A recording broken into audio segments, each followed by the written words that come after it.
नादिन, मेरे साथ इस वक्त राजा रियाज साहब मौजूद हैं और मुनहरिफ अराकीन में से एक रुकन ये भी हैं। तो राजा साहब, पहले मैं आपसे बात कर लेता हूं, दूसरे दोनों मेहमानों से मादरत, बाकी टाइम में उनसे बात करता हूं। राजा साहब, इस वक्त आप कहां पे हैं?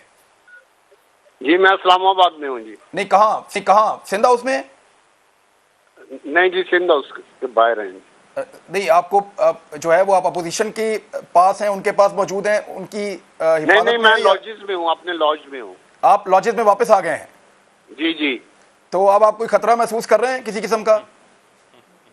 नहीं, ना पहले खतरा था ना अब खतरा है। देखिए भाई, हम तो सारी दुनिया जब से पाकिस्तान बना है ये असूल रहा है कि लोग अपोजिशन को छोड़ के हुकूमत में जाते हैं। हम तो हुकूमत छोड़ के अपोजिशन में आए हैं और हुकूमत कमाल कर दिया आपने। राय साहब, आप अपनी मर्जी से इस वक्त बाहर आ जा सकते हैं, अगर आप चाहें, कहीं मूव करना चाहें, कहीं आना जाना चाहें, आप जा सकते हैं। जहाँ आना चाहें आ सकते हैं, जहाँ जाना चाहें जा सकते हैं जी, कोई पाबंदी नहीं है। और हमने तो इक़्तिदार को छोड़ा है और जो हमने बारह खान साहब से रिक्वेस्ट की कि ये मुश्किलात हैं, ये महंगाई, बेरोजगारी है, अवाम मर रहे हैं, खुदकुशियां कर रहे हैं, तो इस वजह से हमने तो बहुत कोशिश की कि पीटीआई की हुकूमत जो अवाम के की मसाइल हैं, महंगाई है, बिजली के बिल हैं, गैस के बिल हैं, राजा साहब, हुकूमत मसाइल हल नहीं कर रही है, आप ये कह रहे हैं।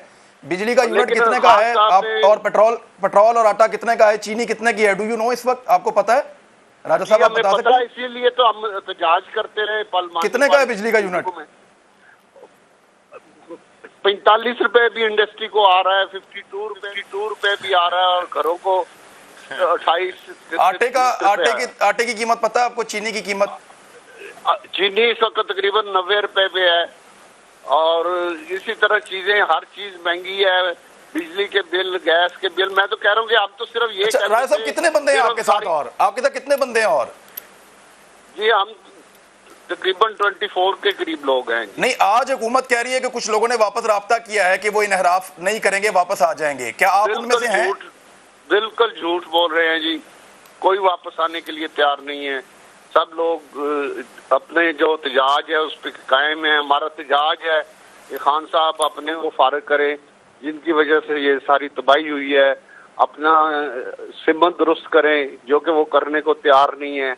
हमने बारहा इन पिछले 3.5 सालों में उनसे गुजारिश की कि मेहरबानी करें अपनी। तो पब्लिक का एक रिएक्शन भी आ रहा है राजा साहब, अब यानी लोग ये कह रहे हैं आपके खिलाफ एहतजाज कर रहे हैं, लोटे लेकर फिर रहे हैं बाहर, कोई आपकी तस्वीरें जो हैं आपके नाम मिटाए जा रहे हैं, इन चीजों से कोई दबाव पड़ रहा है आप पर, आपकी फैमिली पर?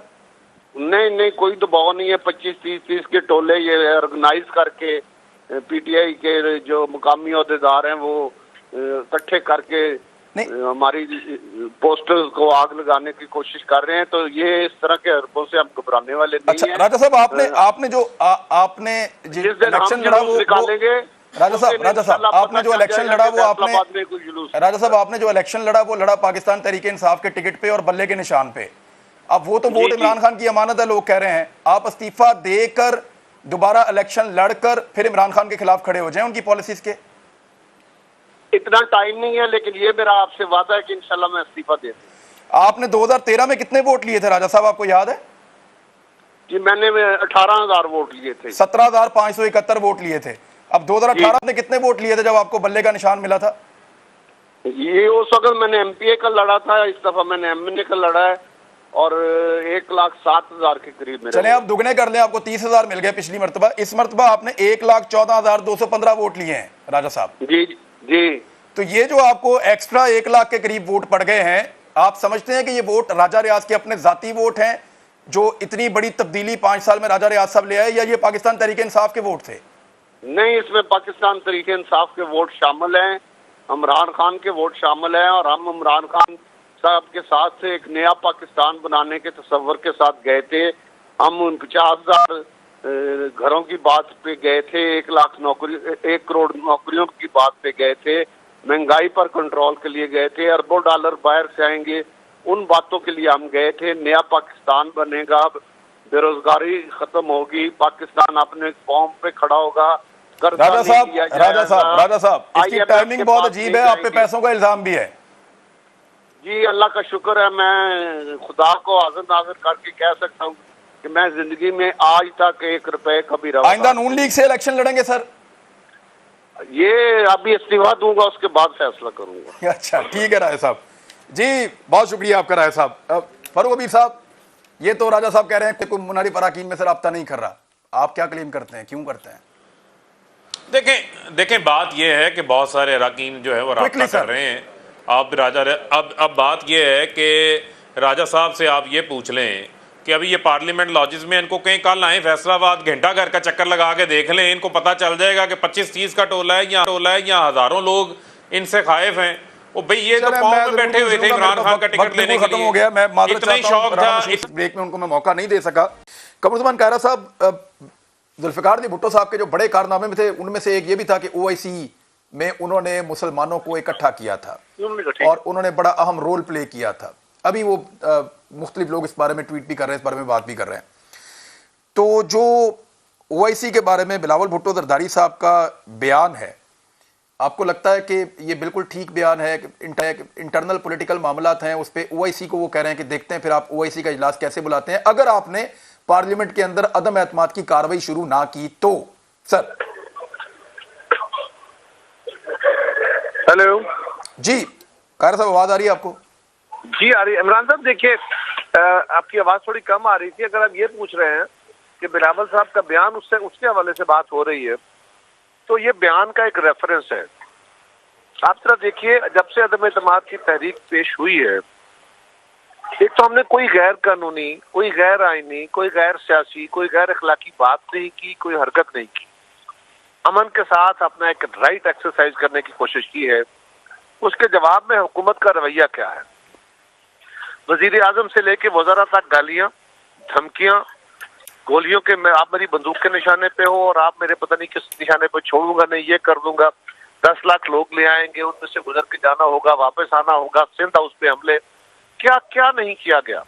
और ये बात उनके वज़रा बहुत दिनों से कह रहे हैं कि स्पीकर साहब उनको वोट नहीं डालने देंगे, स्पीकर साहब का ऑफिस हमारे पास है, हम स्पीकर को इस्तेमाल कर लेंगे। अब अर्ज ये है, हमारा मुतालबा क्या है? आइन का आर्टिकल 1 कहता है असेंबली प्रोसीडिंग के बारे में कि अगर असेंबली प्रोसीडिंग अपोजिशन सेशन समन करती है, रिक्वेजिशन देती है, तो सेशन रिक्वेस्ट करने के लिए 14 दिन का टाइम होता है। स्पीकर 14 दिन के अंदर अंदर बुलाएंगे। लेकिन दूसरा आइन का आर्टिकल कहता है कि अगर अदम एतमाद की तहरीक पेश कर दी जाती है और उसमें 7 दिन के अंदर अंदर, 3 दिन के बाद और 7 दिन के पहले उन्होंने वो तहरीक पेश करके उस पर वोटिंग करानी है। ये 3 दिन क्यों रखे गए?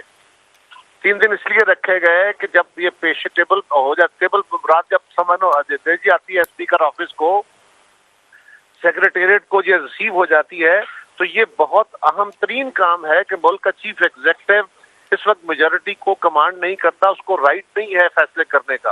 लिहाजा क्विकेस्ट पॉसिबल टाइम में इस पे फैसला होना चाहिए। तो 3 दिन रखे गए कि इजलास समन हो तो मेंबरान का आना मुमकिन हो सके।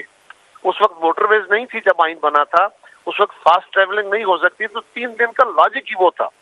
अब उस लॉजिक को एक तरफ रखते हुए स्पीकर साहब कह रहे हैं कि जी 14 दिन के अंदर अंदर इजलास बुलाना और फिर 7 दिन आइन मैंडेटरी कर रहे हैं आपको। और उसके बाद आप कह रहे हैं कि जी एक रवायत है असेंबली की, हाँ हम भी उससे आगाह हैं, ट्रेडिशन है, बिल्कुल है। और उस ट्रेडिशन के ऊपर क्या होना चाहिए? आप उस दिन 21 तारीख को रेसिटेशन ऑफ कुरान हो, प्रोसीडिंग हो, फातिहा खानी हो, और उसके बाद 2 मिनट के लिए वो मोशन पढ़नी है ना, स्पीकर अलाउ करेंगे, 2 मिनट में एक मेंबर मोशन पढ़ेंगे एंड दैट वो टेबल हो जाएगी। उसके बाद आप सेशन जो है वो एडजर्न कर दें और फिर ओआईसी के कॉन्फ्रेंस के बाद जो टाइम रखा गया है उस टाइम पे प्रोसीडिंग करें। ये तो बड़ा सिंपल तरीका है। अगर स्पीकर साहब आईने पाकिस्तान को असेंबली की रवायत से ऊपर ले जाना चाहते हैं और अपना राइट एक्सरसाइज करना चाहते हैं, और वही बात सेकंड हो रही है जो वज़रा कह रहे थे, जो हुकूमत कह रही थी कि जी स्पीकर का ऑफिस इस्तेमाल करके हम चीजों को नहीं करने देंगे, तो फिर अपोजिशन के पास क्या रास्ता है? अपोजिशन क्या करे? ये वही सूरत हाल है कि इमरान खान साहब ने प्रोसीडिंग रोकने के लिए इसको आप एक रास्ते के तौर पर देख रहे हैं कि ओवैसी का इजलास ही रोक दो, ये एक रास्ता है जो आपने अडॉप्ट किया है। हमने देखना है, क्या स्पीकर ने नहीं देखना, क्या हुकूमत वक्त ने नहीं देखना, क्या उनको नहीं क्या इन्हें पाकिस्तान की अहमियत कोई नहीं है? बिल्कुल सबको देखना है, लेकिन अगर रास्ता मौजूद है तो क्यों ना किया जाए।